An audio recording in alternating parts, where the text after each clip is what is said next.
I recognised a bit of myself in Roy. I was like, well, I wanted to kill him. I wanted to have it, you know. I was fuming. I thought, how would you do that to me, you know? When you stop enjoying it, it's time to throw the towel in. Nice one. You know, I don't feel like you have to be laughing 24/7 because that's just some people like that. And it's You got me marking me off. You went, get the white here, get the white there, and if you got it there, you can't get round there, and if you put it there, you can't dig down at the cue ball. And I was like, really? Like, where's your head at? I mean, I'd never think like that. If you practice hard enough to be able to be as good with your left hand as your right, and other people are going to be vexed about that, that's their problem. This is it, Righty. Hold on, you, Righty. This is it. Go for it. He's trying to. Yes. But you know what? Can I get a hit? It's freezing. I can't drink cold tea, mate. It has to be piping hot. We get fresh tea. Is there a hot tea there? Ronnie's complained about there. He says it's a bit cold. He wants it piping hot. Yeah. What's your best break? What's your best break in snooker? Have you got a good break? No chance. Look, he's buzzing, isn't he? I just do it just... Full size one. A 4x2. Jimmy White went on a tour years ago. This is in his book, Alex Higgins, a tour around Ireland where you're playing exhibition stuff. Anyway, they obviously they're on a piss or whatever. And they're about 3 or 4 hours late for this appearance in Dundalk somewhere, like, in Sports Hall. So they turn up late. The guy, a couple of hundred in there waiting for you. And they looked at Alex and Jimmy and they went, and where's the table? Well, you're supposed to have the fucking table. I thought they were bringing a table with them. Where's the table? Right. Right, ready? Right, here we go, right. Welcome to Stick to Football, brought to you by Sky Bet. Right, an absolute privilege this week to be joined by one of the greatest sportsmen of all time, and certainly the greatest snooker player of all time, Ronnie. Welcome to Stick to Football. Wow. Cheers, Gary. And you brought a documentary out, The Edge of Everything. Why did you decide to make this documentary now? One, because I was playing and I thought it'd be easier to do a documentary while I was playing, because then they could just follow me just doing what I normally do. And I just thought it was quite a bit of a buzz to have someone follow me and try and win the World Championships and try and do something good. So it was kind of a way of incentivising myself to get motivated, to put a little bit of pressure on myself, not too much, but enough to sort of make me get in the Roy Keane mode of, come on, let's have it, you know? Did you think that, Ron, when you had the, because you was mic'd up all the time, which was really quite an insight. Was you ever thinking about the fact that you're mic'd up? At first I was, yeah. At first you kind of think, oh, you know, like, you know, got this microphone on me, but after a while it was just, it was just normal, you know. I've done 17 days of it, just playing every match, every session, so you just play in the end, you know. But you're obviously aware that, you know, they're picking up whatever you say, but then I knew they wasn't going to put something out there that would get me into trouble, hopefully not. Right, so you loved it, didn't you? You said to me before, it's one of the best documentaries you've ever seen. It's easily, for me, because it's so raw, and it's just, you just felt it was just him and the mic, and everybody else, you just sort of heard voices, but we was just with him all the time. So you saw everything. You could feel everything, you could see everything. And one of the things, what got me more than anything, Ron, was the bit when, it's probably at the end, when you said you can't do it anymore. Because then now I've been on the journey with you and seen everything you've done. So, well, I think it's when your kids came, or it might have been with Judd Trump, when you said, you're done. You know what I mean? That, for me, that really got me. Yeah. Tell us, because it just felt so roller coaster. Yeah, it was just that tournament as well, you know, like the World Championships, it's 17 days. You know, if it was 12 days, I could probably cope with it, but at my age, I just find that I get to the semi-finals and I'm done, you know, like my legs are heavy, my arms are heavy, and I think this is only when the tournament starts to begin, so it's like I kind of went into like just survival mode. And then obviously playing Higgins in the semi was, like, for me, my greatest rival, so that was a big match for me to win. And then Judd in the final, who's a phenomenal player. I mean, like, he's a beast, you know, he's just an animal. And I knew I was going to have to, like, you know, call on every bit of experience I had. And then when I felt I can't do this no more, as in, like, face this sort of situation. I can play tournaments, no problem, and cruise through most of the tournaments, but that one in particular, it's like the Ironman. It's like, you know, it just goes on forever and ever, and you just think, do I really need to keep putting myself through that? You know, it's a tough event. You know? I always think of that rivalry in terms of sort of the great snooker players of the past, and you think of, I think Stephen Hendry's on 7 world titles. I think you're on 7 as well. Yeah. Is that on the back of your mind, just sort of thinking, I've almost just got to get that last one to just get over that line and sort of be the sort of number one in terms of prizes won there at the Crucible? Not really, because I never really was chasing records. I was just happy to turn pro, get on there, play Hendry, my hero, play Davis. Just get on TV. That was my. At one point, that was my ambition. I never had this belief that I'm going to be world champion. I watched a lot of highlights snooker, and every time I switched it on, it was like 190, 80. So they skipped all the bad bits. So in my head, I'm thinking, you got to play unbelievable snooker. And then I went and watched a live match once, and there was missing balls left, right, and centre. And I was like, what's going on? So highlights kind of like put my head in a bit of a funny space of like where you think you need to be at. But, so Stephen Hendry a hero of yours? Because I always felt there was a little bit of needle there. Total admiration for me. He's my hero. He's my hero. He's a machine, isn't he? He's a machine, yeah. He's like Tiger Woods, Michael Schumacher, just relentless, just cold, ice. Phenomenal. For me, it's like he's everything I wanted to be. I'm the complete opposite. A bit brutal, a bit vulnerable, a bit fall apart, but he never just, I'm sure he did fall apart, but he'd never show it, He was just sort of like this. It's like still, There was a point early in the documentary where you're getting asked either or questions. Yeah. And I think the question was family or friends. Yeah. And you say neither. Yeah.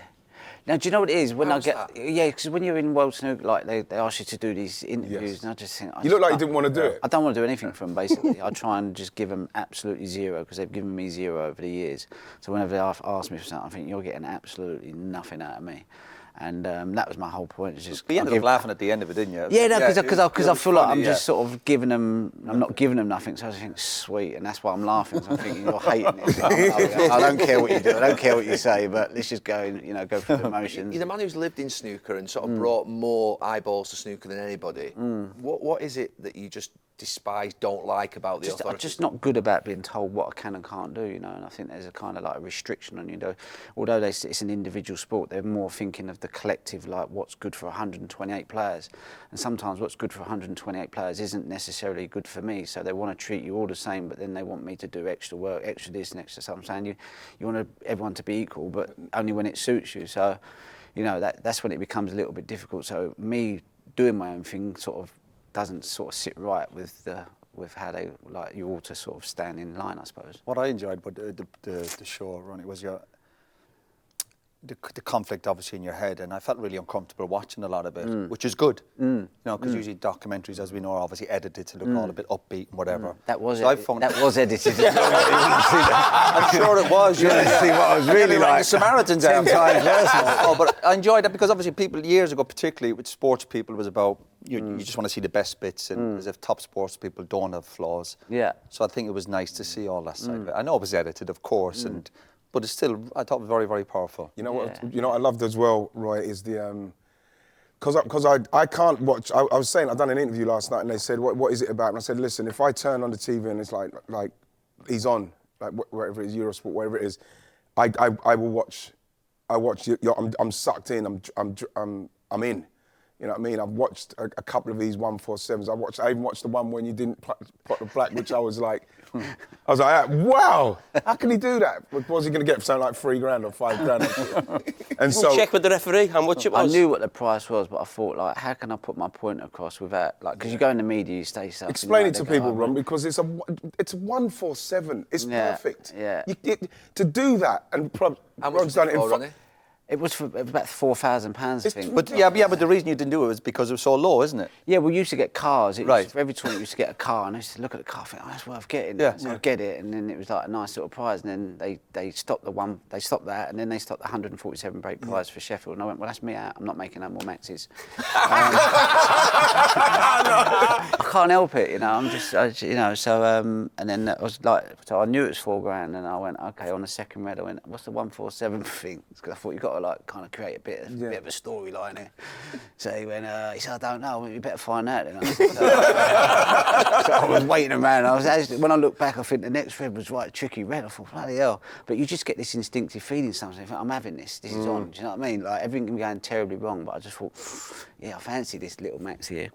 So anyway, he was wandered off, and then I thought, I'm standing there. So anyway, I thought I'd start potting a few balls. I'm going, have you found out yet? And he's going, no, I ain't told me. I said, well, you better find out, because I ain't making this. And this is me talking to the ref, and then obviously the final black, I was like, well, I ain't potting it.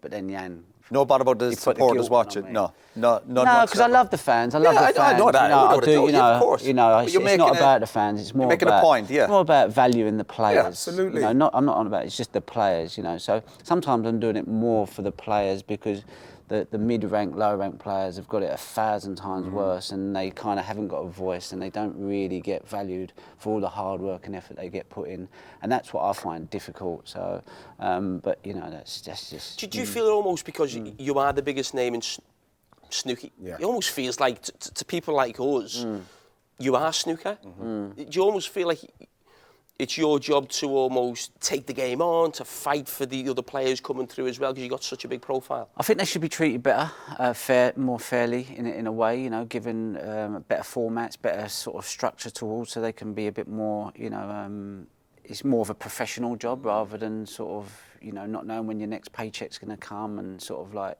being stuck playing top players it's destroying a lot of careers. So, but it gets to the point where no one really wants to say anything, so you kind of have to then just take a back seat and go, well, I can't be the only one sort of trying to fight this battle. You need a lot of people to come along. So hence that's why about 8 years ago I just decided to do my own stuff, my own exhibitions, because I love playing, I love competing, but just having my little bit on the side just makes me think, okay, I've got my own sort of thing going on here, and I just use the snooker tournaments as like, hello, I'm here, I'm still playing snooker, and I still love competing, I still like to win as much as anybody else does on the circuit, but I'm not prepared to give them every little bit of sinew of my body. They can have a little bit, but it's a good reminder as well, because again, everyone have this impression, like yourself, Ronnie, people who are really talented, that you just turn up at weekends and it all happens.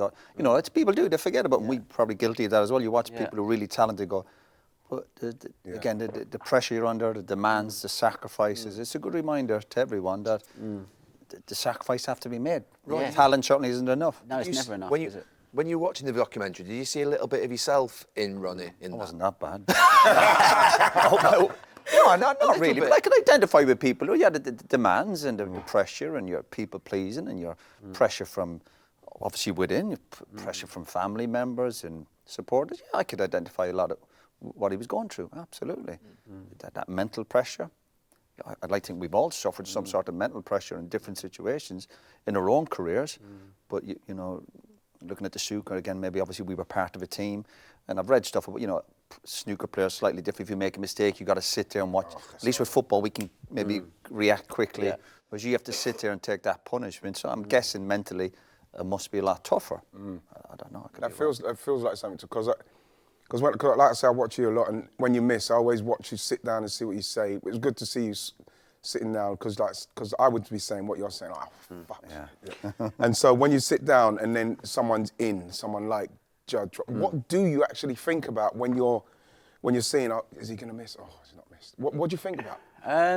Usually, like when you're like involved in a game, you don't care. You just kind of go, if you hit me with a barrage, I'm going to hit you with a barrage. But in that one particular session where I went nervy, I had stage fright, and I've only had it twice in my life where I've got out there and I couldn't actually push the cue through. Wow. And that frightened me, and I thought, this ain't going to go until I get out of this session and get back to my hotel room and regroup. And then my worst fear was that I might do it again in the evening. And it happened in the first World Final I played in against John Higgins. Was it the Crucible? It was the final session of the final. And I literally thought, I just didn't know what to do. I managed to get through it, I don't know how.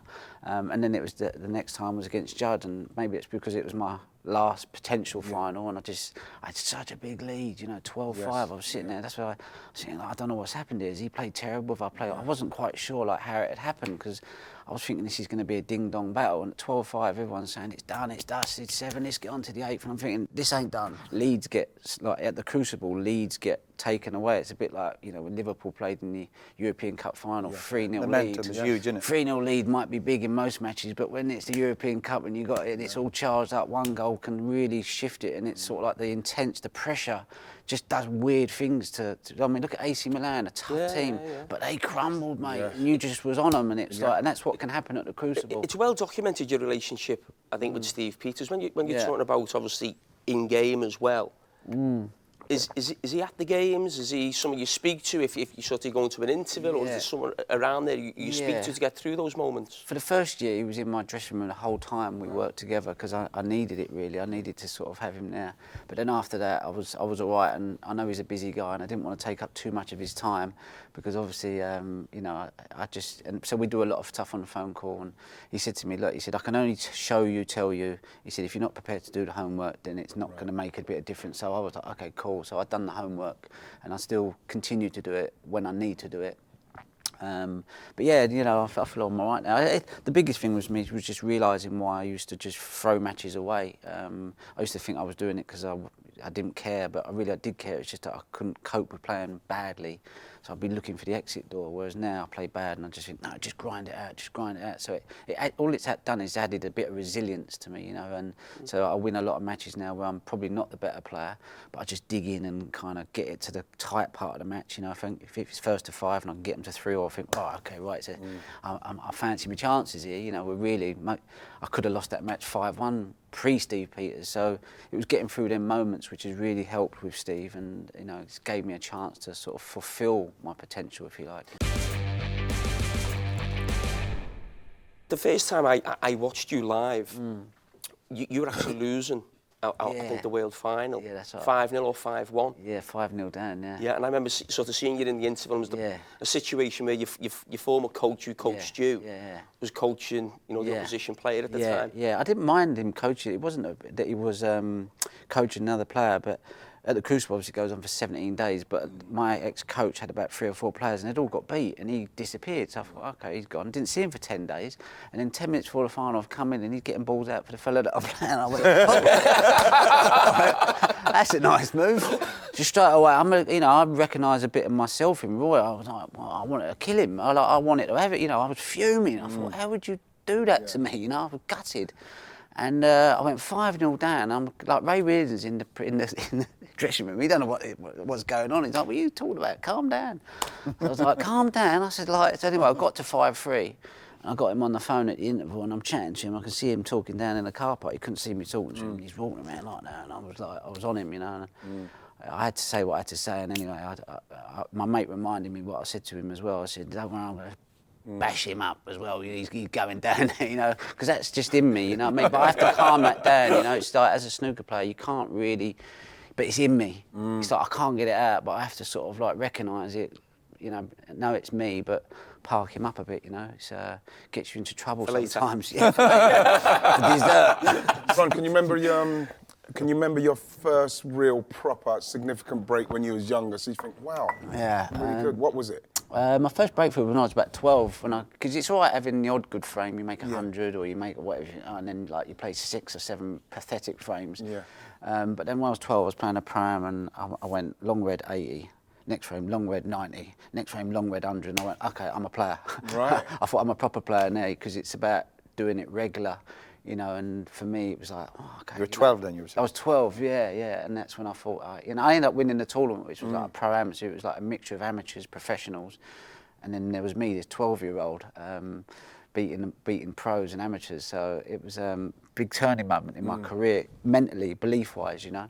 Because you know the 5-minute 147? Yeah. What was tell me your mindset then, because you kind of mentioned something about almost like it was just happening, and in slow motion you could feel everything, you could see everything slower. What was happening in that moment? Yeah. That is one of the greatest ever 5 minutes. Yeah, I actually say that. I know it was actually probably one of my worst. Definitely was my worst 147, because it was all done out of fear. You know, I had no confidence in my game. Snooker's a very technical game, and it's a bit like golf, that when you feel good, you take your time. You sort of think, you know, I don't need to rush this.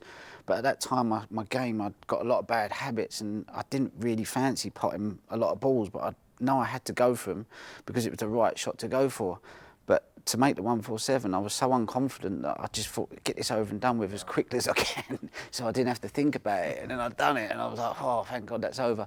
But I wasn't capable of winning the World Championships because I couldn't do it frame after frame. So I took my game apart in 2001 to build it to become capable of winning the World Championship. So my technique changed a lot. From the age of 19 to 25, I ruined it, and then from 25 onwards, I always have to be diligent on just keeping my technique tight, you know, because if it goes, then I can't make 20. You was talking about getting your hip done. Yeah, I was thinking of a new hip, because I thought... Was there something wrong with your hip? Well, because I kept falling to this side, so my body was facing over there, but I was trying to pop the ball there, so all my weight was over there, but all the weight should have been going down there. And I thought, is it because my hip's sort of worn out a bit? So I thought, if I get a new hip and keep it on line, I could just like pop balls all day long. That's why I kept kicking it in the stick. Your hip's out of line. That's amazing, Ron. Yeah, you sort of... Ronnie, we've got some clips of your documentary, and Okay. I mean, you're the greatest player of all time, but you beat yourself up like you wouldn't believe, even now today, in which you sort of analyse yourself. Yeah. And obviously the documentary talks about... I'm trying to work on that at the moment, just not be so harsh on myself. I didn't And this is a realise I really was good like clip. that. Yeah. At this moment in my life, I look back and I think, wow, how have I got through that? Because it was that bad. The darkness and stress and addiction. I didn't know how to live sober.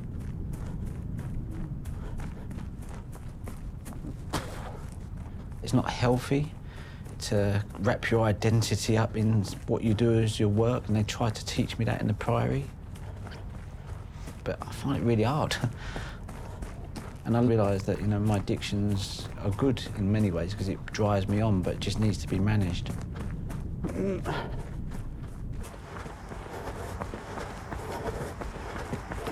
I used to have a mate of mine who used to come pick me up, and he brought me over here. We've done like 5-6 miles around here.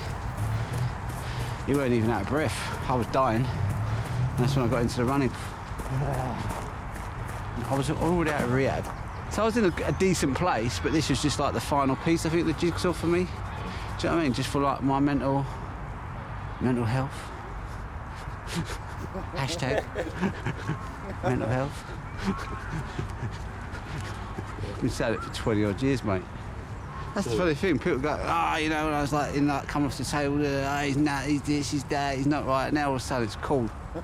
I was 20 years ahead of the game, mate. 20 years ahead of the game, mate.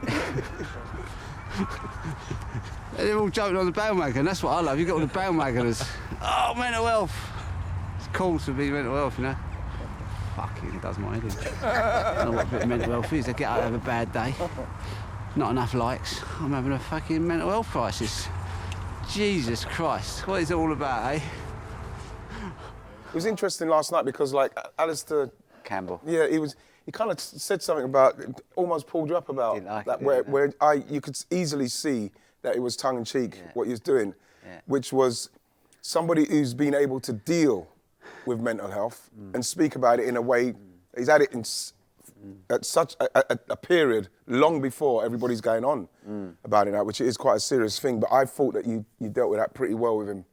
It was something, as soon as he said that, I felt like I wanted to pull him up because I instantly got what you was on about there. Yeah, I think it's right. So I tried to say to him, it's just more about mental well-being, because mental health, I don't know if you probably know people that have got serious. I've known people and they've like not come out of his house for 30 years and he's on 600 pills a month. You know, that's mental health, you know, like serious, you can't participate in society, you know. I don't have that issue. What I have is an inability to deal with pressure from that I put on myself, and I get in such a bad place that I get so down on myself that I then become quite a moody person. I become like someone that I don't really like, you know, and it's kind of like trying to juggle, like trying to, you know, not let that lash out on people. And so it's more like a well-being thing. It's like, can I play snooker and be happy? So that's been the goal for me for the last 20 years since I come out of the Priory, like trying to be happy inside and kind of that be the basis of everything. And then, like, you know, if I put a few balls, great, you know, but if I don't, you know, it's like trying to be a little, because like them 6 or 7 years that I was unhappy,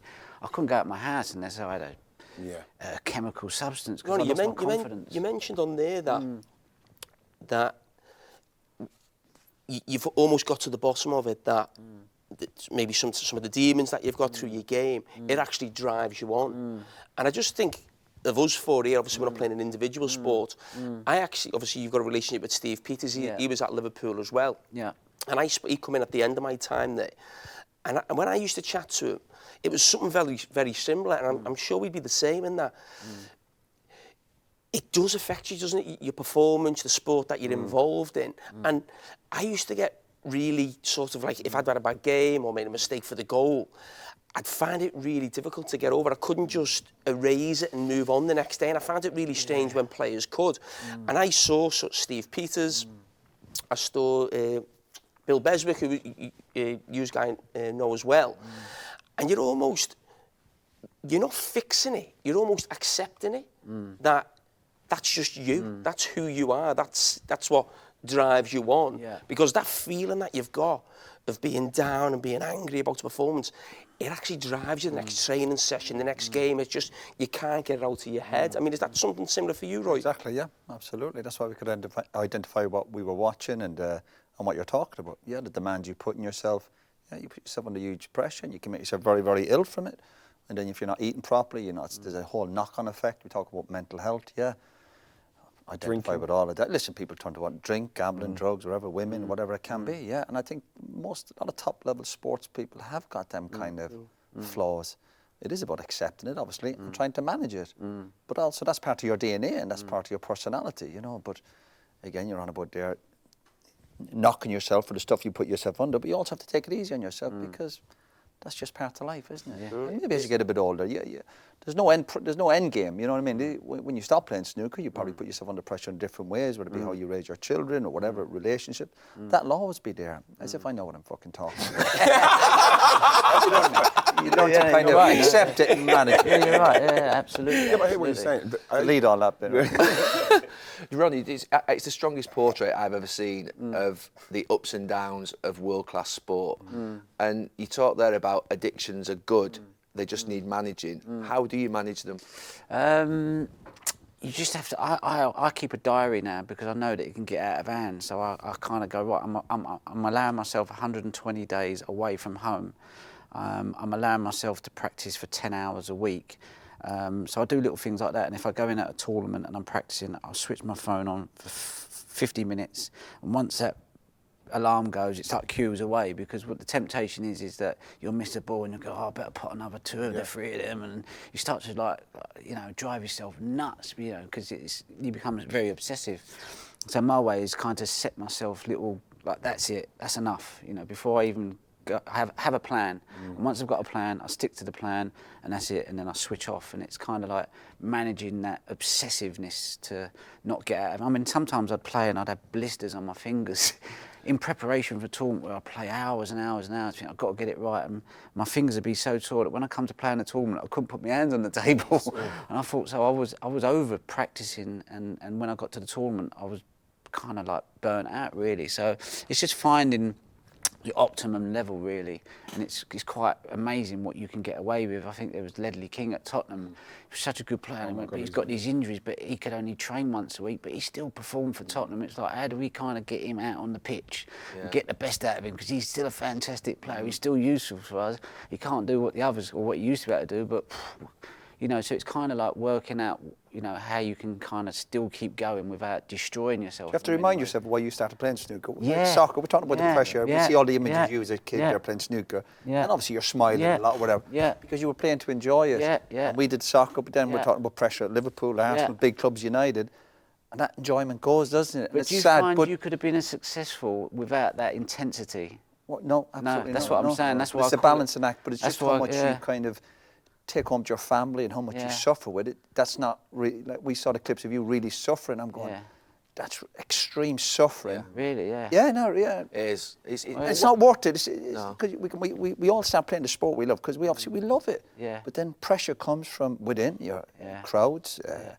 Obviously, you're playing for big clubs, expectations to win football matches, and then the enjoyment goes, and then you start overthinking the game. You go, why did I start playing football? To enjoy it, but the enjoyment goes. Different demands. You're on about the interview there. The media put demands in. You're like, do I really need this today? What does a low look like, Ronnie, for you now, and what did it look like back then when it was at its worst? A low for me. A low was, I just felt like I wasn't the best player, and I believed I had the ability to be the best player, but technically I had so many faults, and I'd play players and think, he could be like 30 ranked in the world, but if he played to a certain level, I thought, I can't beat him, because he was just consistent and I was just 2 in and out. So that was a really bad low for me. Like, I knew I couldn't win I had to rely on me flying or them not playing well, and that felt really like bad for me because I knew if I could get some consistency together with the ability, then that wouldn't have been an issue. So that was a horrible. I couldn't handle that, but I wasn't prepared to really do anything about it. So I just kind of buried my head in the sands. It wasn't until I got clean and sober I thought, I've got loads of time on my hands here. Like, I can't go out drinking, can't go out clubbing. How much were you going out at the time? Were you going every night? Yeah, virtually all the time. Yeah, every day, every night. Yeah, just constantly for about 6 years. Yeah. I mean, I'd have a time where I'd go, right, I've got to clean up because I've got a tournament coming up. And I'd have to like lock myself away in home just because I couldn't say no. You know. Was it easy to practice at the time? Because you Not easily really. practice when you was in that mode. Not really. No, I'd go down. Yeah, I'd not really. No, it was just sort of. It was the worst time of my life, really. Yeah, I was just sort of like, it was horrendous, really, when I think about it. It was fun at the start.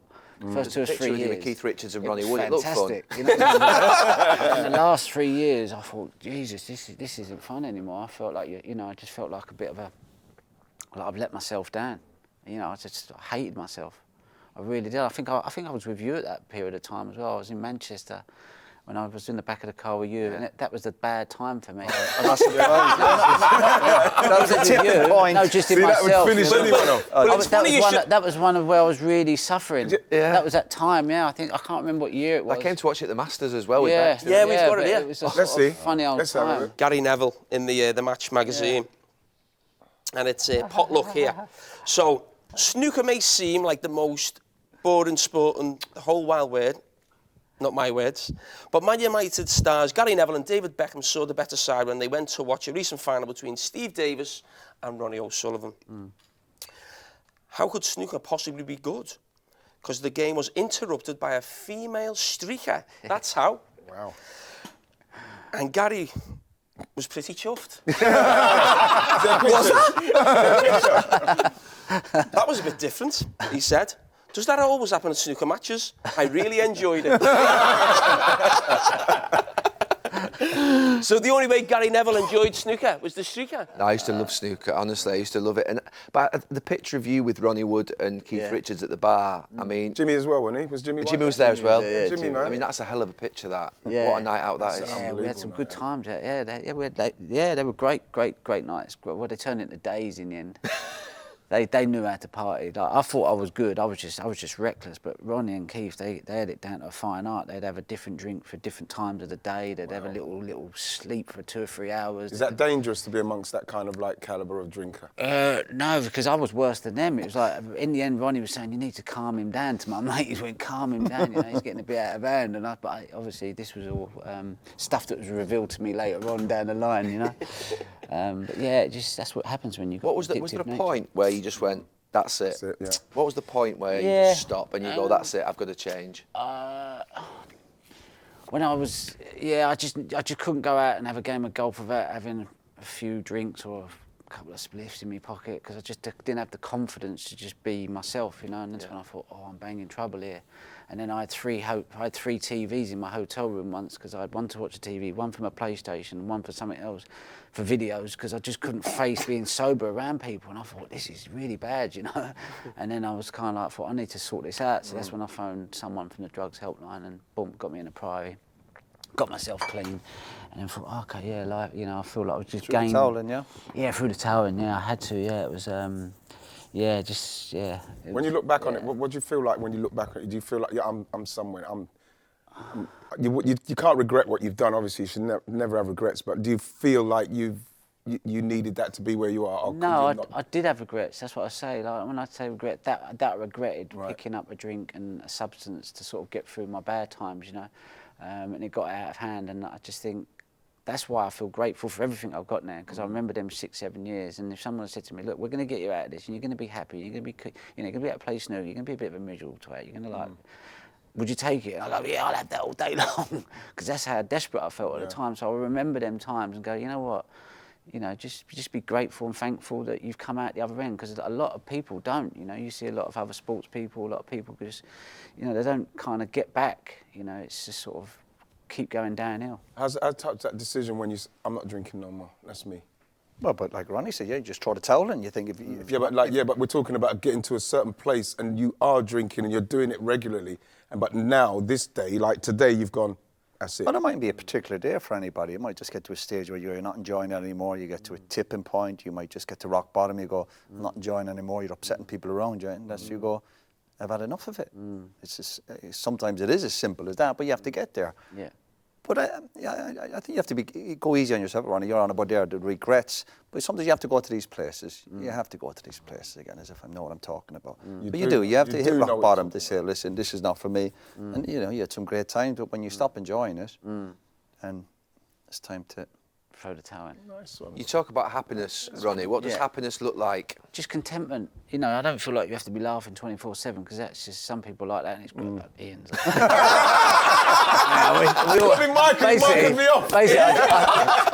If we could all be like Ian, there'd be no issues in the world. Because that's just a natural. Some people are just naturally happy people, and it's sort of like you love it. But I think for me, it's just about a bit of contentment, isn't it? It's just about being like contenting yourself and just kind of going. You know, I'm the opposite to you. I'm really quiet. I go into somewhere and I'm like, I'll sit in the corner. Or I'm like, don't want to be seen when he walks in. It's like, yeah. Do you know what I mean? It's like to have that personality is such a wonderful thing. But I ain't like that, so I have to sort of blend in, if you like. Obviously, it's in the documentary where you go out running a lot. Is that part of your management strategy of it? I just like being fit. Yeah. I was never fit. I was always this little fatty at school. I was always like trying to duck out of cross country, getting a cab to get me out of school. I'd only ever run for the bus so I can get to the snooker club. I was lively enough for that. But otherwise, it was just like burgers, chips, dumpy kid. And I used to get a little bit of stick when I was younger, like you're the fatty, you're this and that, and it did bother me a little bit. So obviously I blew up a little bit, and I could still do that. So for me, just to find fitness and get fit, you know, you must know when you're in good shape and you feel good, you feel, you know what, I feel all right today, you know what I mean? Even if you don't feel all right, you think, oh, I look all right. Do you know what I'm saying? So sometimes it's sort of like I do it for that reason. So it is from probably an insecure place, but, you know, like you say, there's two options. You go that way, and for me, it's sort of, there's not really a middle ground, you know, on certain things. On certain things, I have to be committed to it, you know. How are you playing at the minute? Playing all right. I'm actually playing all right. I actually fancy an 8th. An 8th could be on the way. No, listen, I'm playing all right. I'm playing okay. Which is means that dangerous I'm to playing people? well. Because if Ronnie O'Sullivan's playing okay, then it's probably a very high level. Big problem. Yeah, no, I think I'm playing all right. I find it harder though now to like put players away though. Whereas before I'd like 6-1, 6-2, 6-3. Semi-finals, 9-3 in the final. You think, you know what? It's still hard because you've got to be on it, you know. But you're on it and you smother them, and then they crumble, and you think, God, that was an easy bit of work. But now, sort of like them matches are 6-4s or a 6-5 or a 9-7. You think, oh, I feel like I played all right there, but I'm not putting away as easy as I used to. Just because the standard is very, very good, and you kind of get a bit battle scarred, and you think, oh, I won't take that one on. Really, the right shot is to take it on and bust them open and get in there and grab the game by the scruff of the neck. But when you're 47, 48. You think, I'll wait a bit, you know, and that's that waiting thing. You talked to Steve Peters about age. How does, obviously age is different in every sport, but in snooker, how is that? How does it sort of? It's difficult when you're playing someone that could be your son or your grandson, and you look at it and think, like, you know what I mean? I feel like really old here, you know. It's sort of like it plays tricks with your mind, you know. You think, like, this don't feel right, you know. But what is it that goes as a the chimp, Gary? We were talking earlier. Steve Peters talks about the chimp. Is it the chimp and the? Yeah. I wish I had a gorilla. You know what I mean? I was jealous of people who had a chimp. Lucky bastards. Yeah. But what is it that starts to slow down your reaction times, or the sort of in snooker? Because obviously in football at 35, 36, your legs go. I think if I was to sort of like look at like great players that went before me, and think, well, what was it that I noticed in them that made them not the force they was? They kind of get like with Hendry, he would go for balls that you think, yeah, go for that, and then he'd prime me and get it. Now for the first few years I played Hendry, I'd play a shot and he'd look at that long red and I think, oh, I hope he goes for that, and he'd pot it and I think, oh, God. Yeah. But then after about 3 years he kept getting them. I thought this kid was on another level. Yeah. Do you know what I mean? Like so, but then he started to miss them balls, and but he couldn't stop going for them. He was like, he's still going, and then he'd leave you in. You go bang, bang, bang, and is that ego, pride for players, you think? Possibly. He could have reinvented himself. Sometimes you need to reinvent yourself, and he could have still been a force. But I just think you kind of like, you lose your confidence, you lose that spark, you lose that, you get a bit twitchy, you get a bit tight, you sort of like miss the crunch balls, you know, like, because at the end of the day, it's about potting the pressure balls, and And if you start to miss them, your opponent will gain confidence, and then that's where you start to find. I asked you before, you know, as you get older though, and other things come into your life, you know, kids, relationships, other things you may want to do, maybe go on holiday, enjoy yourself a little bit more. Does the practice go out the window as much in terms of, you hear about like sort of the top players saying when they're getting into snooker 5 or 6, 7 hours a day? Does that go away? Well, I think like I said, for what I do is, when I was younger, I played 5-6 hours every day, just religiously, because I had nothing else to do. But I realised that was kind of counterproductive for me. So I kind of like, I had an amount that I play every week. So I got about 10 hours a week. And I said, you know, so if I can only play twice a week, I'll do 5 one day, 5 on the other day. Or if I can only do 1 day a week, I'll go in there and I'll try and do 10 hours and just kind of get them 10 hours in, because I think it's just like time on your feet. You know, when you're a runner, it's like you've got to get to like the 60 miles a week. How you get there, it doesn't really matter sometimes.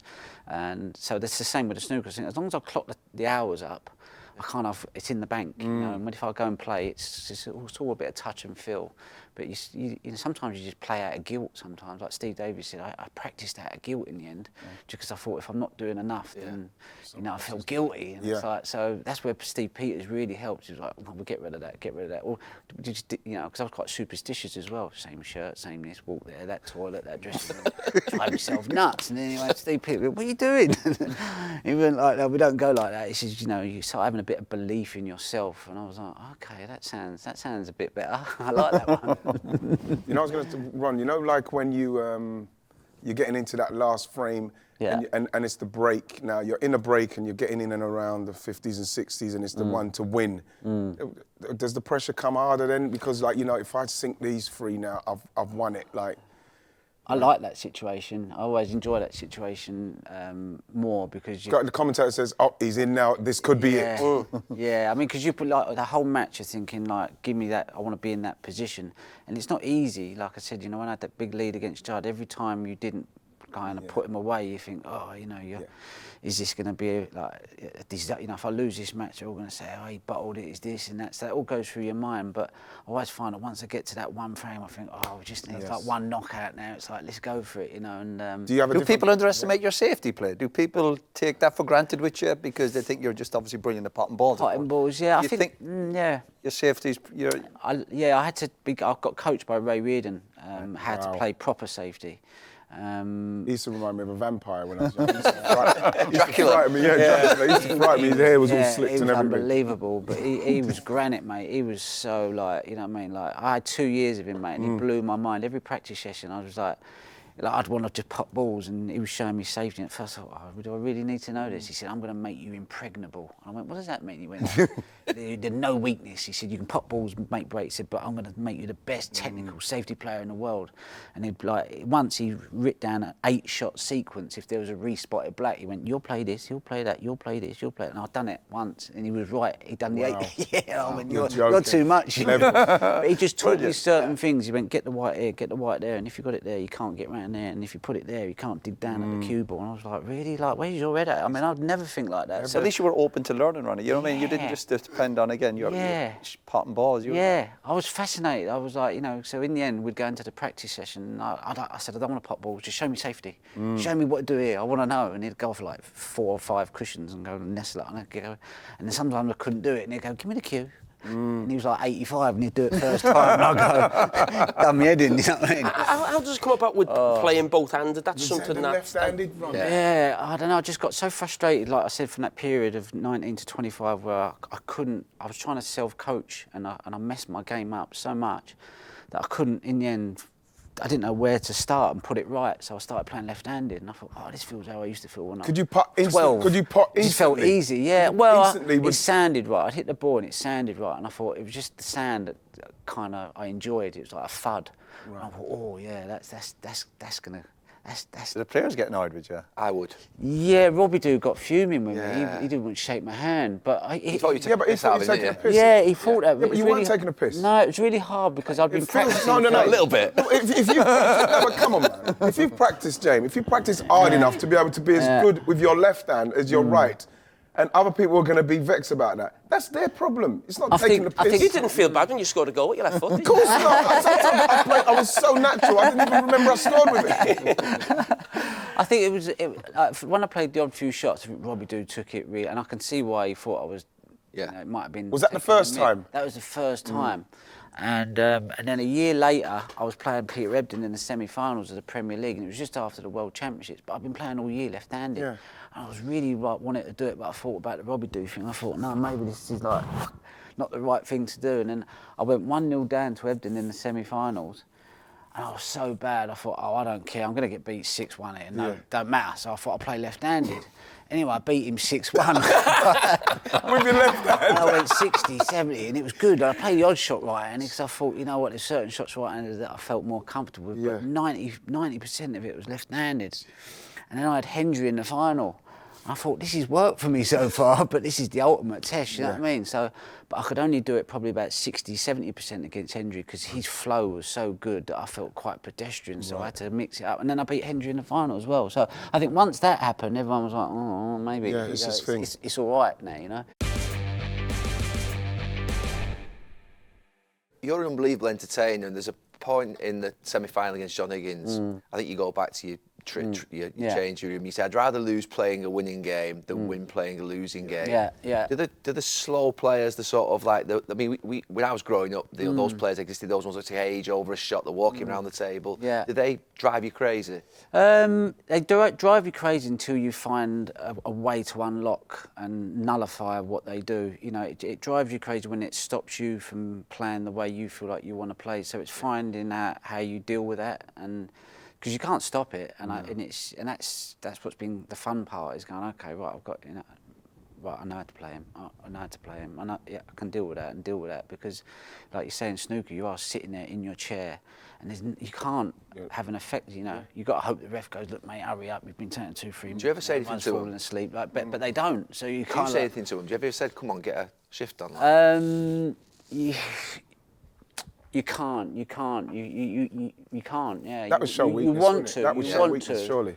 But what you can do is you can play in a way which makes them feel, hold on, I've need to come. You know, like so if I'm playing, like, I can't remember where I was playing last time. There was a bit slow, and you get sucked into their play. So I just up the tempo, just bang, bang, bang, bang, bang, bang, bang, bang, bang. Even like if it's a safety shot, I go bang quick. Yeah. But if I start playing at his pace, it becomes, they're both playing at it. But once you start, they start thinking, oh, it's on me here, and then they start to feel a little bit uncomfortable. So it's about making your opponent feel, you know, like, I'm not comfortable with this. And sometimes you just got to, you know, it's all done through body language, if you like, you know, and just sort of. Who's your biggest inspiration?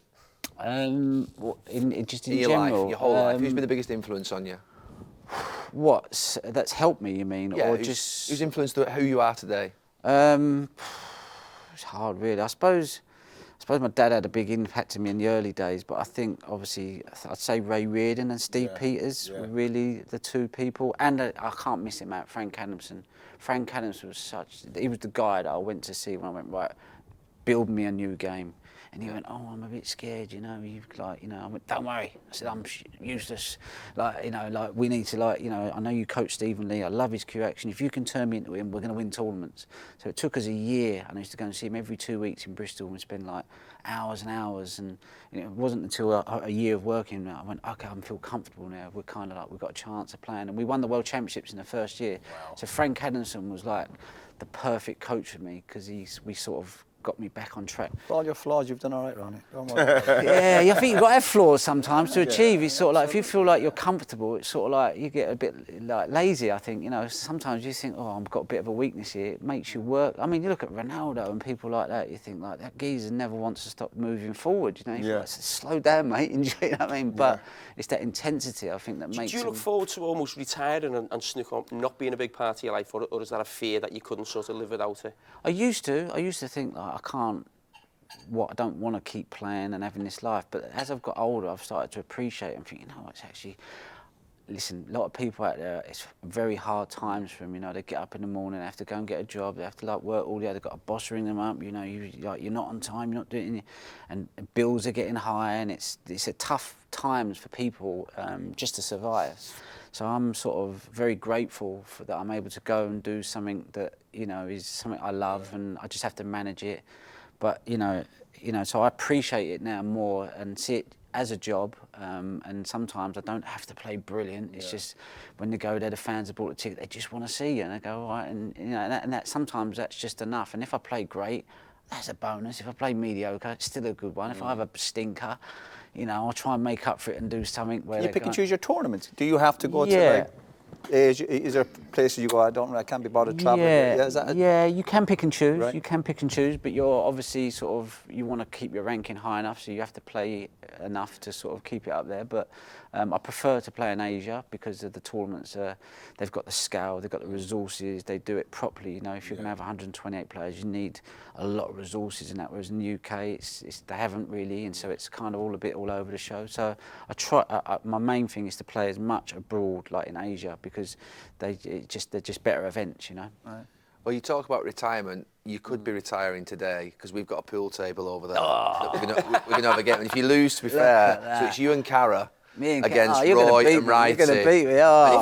If you lose that together. game, We're together. If you lose that game, you're finished. I'm under pressure now. I'm thinking if I lose. I'm a great pool player.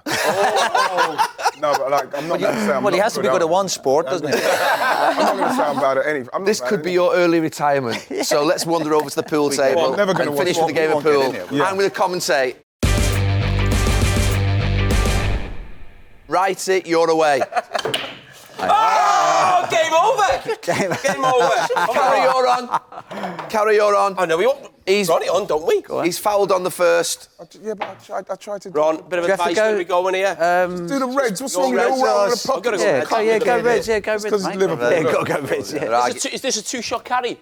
No, No carry. No, because Ron's playing. It's only No one carry. shot. No two-shot carry. Side, a bit of side, Look at like his it. little cheeky little sidey He's thing. grown up in a pub, hasn't he? Look. Yeah. Nice little catch. Was that yellow I'm first? trying to think of a good Scouse snooker player. Oh, right. Only a world champion, John Parry. Oh, John Parrott, good point. Sorry, John. Aye. Put himself on the cushion. Why am I going after? Like Ron's going after me. Are we allowed to employ mind games, Ronnie? Yeah, well, yeah, go. Aye. Told you. No, it's over. Oh, no, it's Tell you what, safe. you done well there. Huh? Nice one. Beautiful. There we go. Oh! 6 shots. Oh. Yeah, I'm using the same as Ron's. Look again.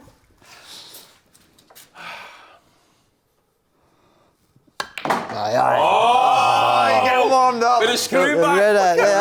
I want to talk up every time I think like the top boys. I want to make sure I talk up and do serious looking. What are you thinking, Righty? Nothing, I'm just trying to pose. Right, oh, there it is. You know what, I need to get... So, Ron, I need to follow through this one, don't I? Aye. Nice. Look at that. Side of it. He talked We're in himself up. trouble He here. talked himself up and he's delivering. I don't know, I need to hold this one a bit because Look at this. Oh no. See, I wanted to kiss that closer because I wanted it to be closer to there. Sometimes in I'm not good. I'm not good with these. Yeah. I'm not good Cover with the these pocket. Lots of snookers coming. I hope this goes in. Oh. ones. That was a really bad shot. Good little thing going on there. Did you see that You run? can play, mate. Honestly, I'm really trying to really impress you, man. It's over after this. I don't like. Look at his serious He's face. in Look. here. His in. serious He face. won't. We won't get back in. Shot. Oh, unlucky. I tell you what. Yes, Roy, we've done it. Chance to finish. No, not from there. Plenty of snookers coming.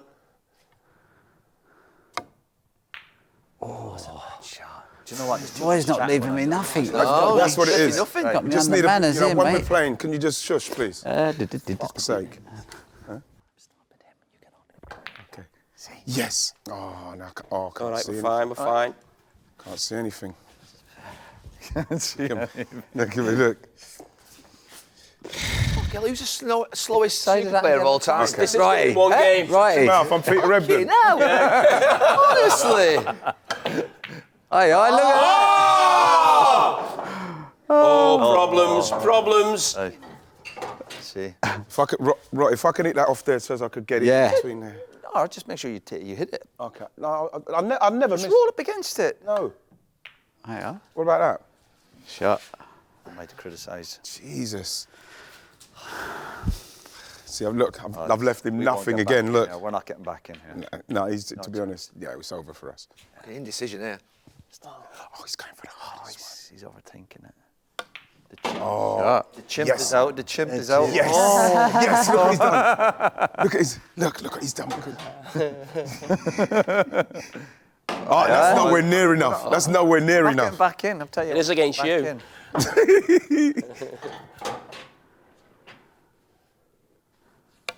Aye, aye. Oh, Aye, aye. Yeah, he doesn't know what to do. Aye, aye. Go Now- for it. now Don't he's in play it trouble. safe. Don't play it safe. I'll just not. Oh, nice. Oh, see Right. what? It's over. Roy? You should have left that yellow there. Fucking should have left that yellow there. Tool. Potted it. Oh. Fucking told you that yellow was your fucking safety. What's your safety net? Oh, what's he done? It's a big moment. This is it. Ronnie O'Sullivan's next. Gorilla's coming out. Shit. Oh, don't miss this, Roy. You know, you got Ronnie O'Sullivan next. He's going to go in off. It's close. No, he was on it. He was on it. He was on it. He was on it. Don't go. I'll put him off. He was right the first time. The first time he was right. Boy. Great, yeah. Great That's a white safety. save. Nice one. Unlucky gal, aha. I'll use Ronnie's cue. It's amazing what pressure does, isn't it? Jesus. This is it, right? That first black, you had it right. When you was lining up, I thought you were going to pot that, yeah, and then you... Oh, Ian Ebden. Me. The old Yeah, British yeah, music. right. Ian Ebden. Remember that? Roll it. Don't do it hard. They won't get that one in. Oh, we will. No. We'll roll that straight onto the top there. I can't. Big pressure. No, roll it. No, not rolling it. Go for it. Thanks, Ronnie. Thanks. I'm just so pleased you're here. I I'm just so pleased that you're here to see it. Are you in best of three or should we finish there? I think we finished there, do you? Yeah, I think. Well done. Amazing writing, Roy. Well Thank done. you very much. Nice one, boy. Nice one, mate. Cheers. Thanks, Come on, everybody. Ray. Ronnie. Shot. You like Thanks, your everybody. Thank you. Amazing. No, honestly. thank you, yeah. Thanks, Ronnie. It's Well because done, Cara. Well done, Roy. love you. Well done. James, Well done. you didn't hug me. Come on, don't be like that. Well done. Who needs handsome Bob? I tell you, but that was Brilliant. But to be honest, that was really good shot to finish with. Great shot. Really top because I wanted to do Stephen Andrew like you said. Yeah. I can't. Your I ego- can't your lay up. ego No. kicked in, man. Yeah, my ego kicked in. Great. And I'm never gonna Ronnie's stop going my to see fucking Steve ego. Peters this afternoon. He's going to see Steve Peters this afternoon. Oh, brilliant. Thank you, So thank much, you, thank thank you. you. Well Thank done. We'll do a picture on here. I should be holding a cue. Yeah, a I trophy. should be holding a cue. Trophy, mate. Yeah. Right, get. Look at this. Not good for my ego. Cara.